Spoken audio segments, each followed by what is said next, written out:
Le toddy, c'est un vin de palme obtenu par fermentation de la sève récoltée sur les fleurs du cocotier.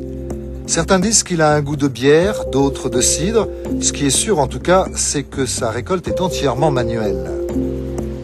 C'est le travail d'hommes comme Ranjan. Bûcheron, coureur cycliste, il est maintenant l'un des 6000 toddy tappers du Sri Lanka. Un véritable acrobate des cocotiers qui passe l'essentiel de sa journée à 20 mètres de hauteur.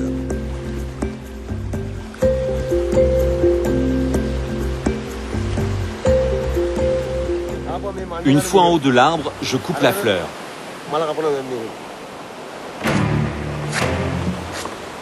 Après, je tape comme ça sur la fleur.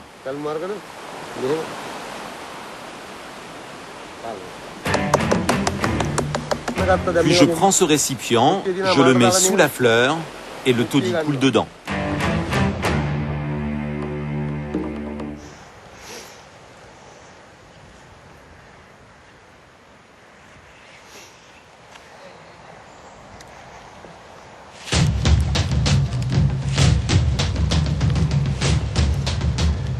Sans le moindre harnais de sécurité, Ranjan se lance à l'assaut d'un cocotier.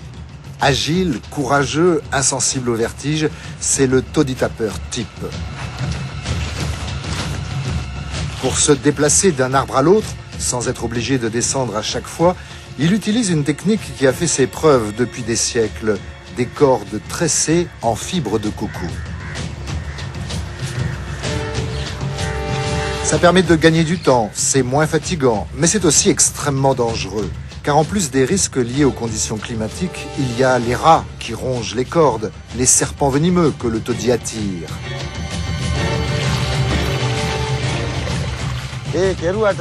C'est un métier à risque, sans garantie pour la vie. Je ne sais pas quand ça arrivera. Un jour de pluie, un jour de vent.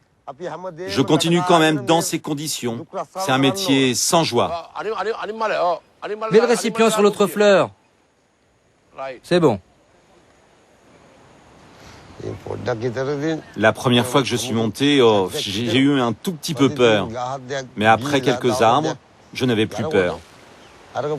Et puis après avoir bu un peu de toddy, je ne voyais ni le haut ni le bas, c'était OK.